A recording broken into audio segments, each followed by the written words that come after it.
Of all that goes on in the human brain, the biggest mystery surrounds the time when we sleep.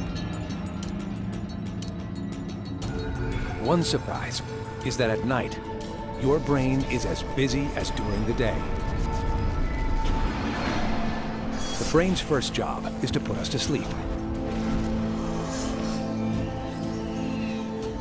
As night falls, a dot-sized gland in the brain triggers release of our natural sleeping pill, melatonin.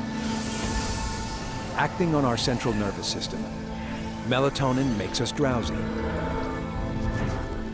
But as the body slows, the brain goes to work. Every night, it performs a tune-up.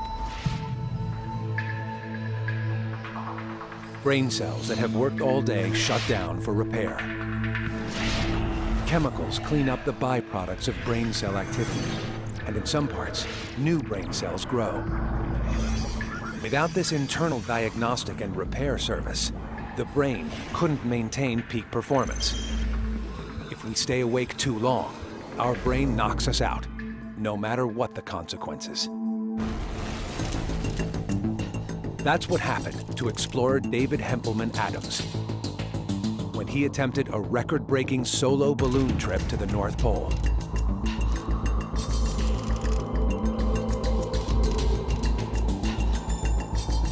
David planned to sleep briefly at times during the 1,500-mile journey. But he didn't stick to his schedule. In the first couple of days, I was on top of the game, and the adrenaline was up. I'm not too bad for the first couple of days anyway. After 48 hours without sleep, the balloonist's thought center was the first to go. Going into the second into the third day, I was making silly mistakes.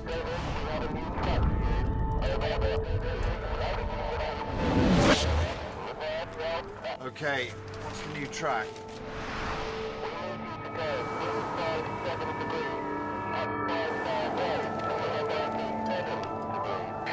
You're going too fast. Can you repeat that over? When I would call up the control room, they would give me a track, and I'd repeat it 3 or 4 times just to make sure. And they go, no, what are you, stupid? It's this. And so you realize your performance is going. David has now gone 72 hours without letting sleep perform its critical repair. Sensing a crisis, the brain begins damage control. It shuts down areas not key to vital body function, including the thought center, the seat of logic. David soon starts imagining things. When you get very, very tired, you tend to talk to yourself. I think the worst thing about tiredness is disorientation. Disorientation. I had a little rubber duck, and you start talking to the duck. You just do start talking to anything. Say hi. Hey.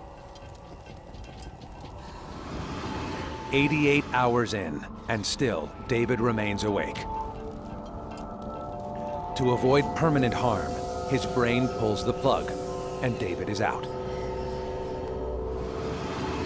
Now, in the extreme, when you haven't had enough sleep, your brain will shut you down, whatever the circumstance. Even in a life-threatening circumstance, if your brain needs sleep so much, it'll shut you down. The balloon starts losing altitude. Even though he's asleep, David is not without defenses.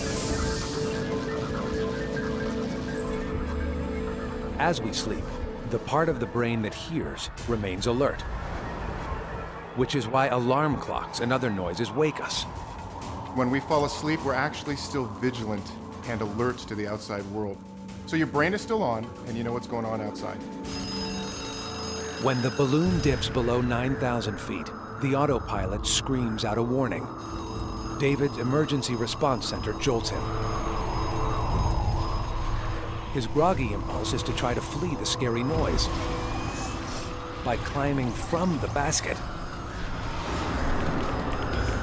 In the wild, this survival instinct could save your life. But thousands of feet up, it almost brings disaster.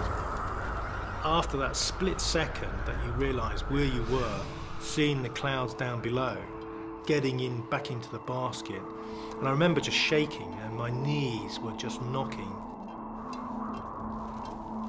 That was the closest I've ever come to killing myself. David's brief but deep sleep was enough to get him back on track.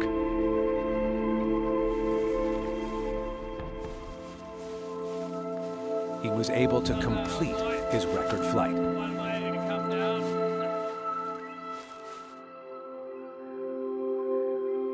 You realise now you just need your sleep. And if you don't sleep, you're going to die. And not die because you haven't slept, but die because you made a mistake which will cause an accident. And that's what I learned from that trip. Sleep means more than vital brain cell maintenance. It also lets the brain treat us to spellbindingly original shows. Our minds are screens for dreams. No one can know for sure why we have these mystifying nightly visions. Some say dreams let us unlock the brain's awesome potential.